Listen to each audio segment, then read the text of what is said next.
Not one day goes by that I don't see a cliche design. And what does that mean? It means an overused concept or an overused asset within logo design or in graphic design in general. It is super important to not be generic and to not have cliches in design so you can stand out. But it's also important not to be so original that your work is terrible. So in this video, I'm going to list and explain some of the biggest design cliches featuring logo designs and just normal designs that you see on posters and flyers that you'll see, and design cliches that you should most definitely avoid. This video is brought to you by my new Skillshare original class. In this class, I show you how to come up with amazing logo design ideas without feeling the pressure. The class is about an hour long in total, and as based on the reviews that you can see, it's doing very well and people really enjoy it. We go all the way from the sketching process, so the ideation process, into creating a fully vectorized logo design that could be used professionally. The first 1,000 people that click the link down below get to watch my Skillshare original class for completely free.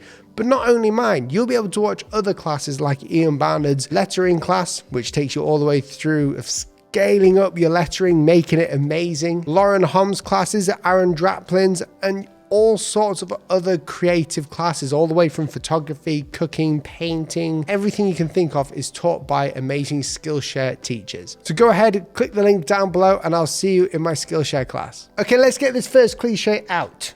The first one, Helvetica. Stop using it. It's a lovely font. If you're a designer, you will know that this font is super clean and it looks good anywhere, and that's why everyone uses it. Everyone uses Helvetica on absolutely everything now. So if you want to stand out in your designs, do not use Helvetica. Use other fonts. There are many of them. Just look for a clean typeface that works very nicely and professionally all across the board, and you can thank me later. The second cliche is stop using abstract humans in your designs.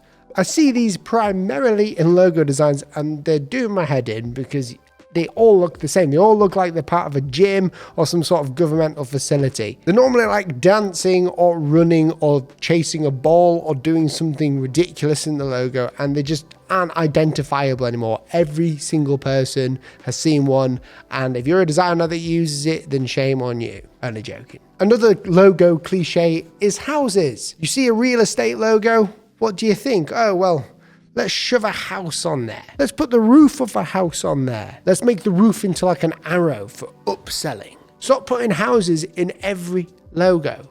Try something different. In my Skillshare class, it will literally teach you in the simplest way of how to get rid of these generic ideas and how to connect to other visuals in a logo. For instance, if you're thinking of a real estate logo, don't think of the house as a whole. Think of what could be outside a house or something that signifies a house. Maybe a window.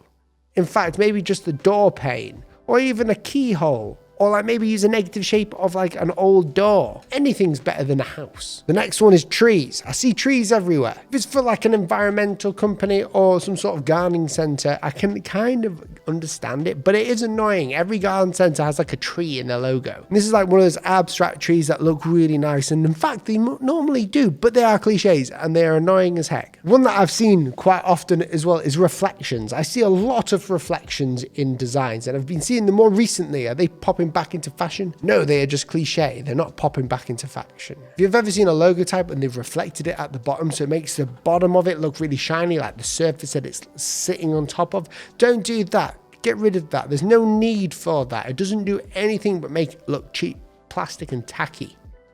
This next, arrows. I don't think I need to say anything more. Arrows are annoying. You do not need to be pointing. The only place or design that you need an arrow is in a YouTube thumbnail or on a road sign. If you have an arrow in your logo, then don't bother having don't have the logo. Change the logo. You shouldn't have to direct anything with an arrow. So don't put an arrow in there. Everyone, it's annoying. Maybe not generic, but it kind of is cliche. Type in engineering logo. What do you see? Lots of cogs, like mechanical cogs, gear cogs. It's like my computer desktop has turned into like an engine or some sort of weird machine. Stop using cogs. It is so generic. Everyone uses them. especially those who are first starting, because that's the first connection they make. Think of something different inside of an engineering role, like a blueprint, like a simplified blueprint. It would even do better. Now, if you're one of those new companies or even an old company and you're trying to skimp out on a logo and you think, I've got like a logo with an abbreviation, it's just a few letters, and you think that putting those letters inside of a box and making them different colors is going to give you a logo, then you're correct, but it's a bad logo. This has been done so many different times. People just put the initials of the company or the name of the person in these boxes, maybe have a little swish. And that brings me on to the next one. Stop doing swooshes. Swooshes are used too much. Stop it. Well, I hope that was insightful for you. I just realized towards the end of the video that I've just been basically telling you what not to do. I feel stressed. My blood pressure must be higher now. But if you did enjoy the video and you think there's a cliche that I have not yet talked about, then go ahead and leave it in the comments down below. Remember to like and subscribe and share this with your designer friends. If you are a designer, just follow these simple rules. You'll be okay. See you in the next video. Goodbye.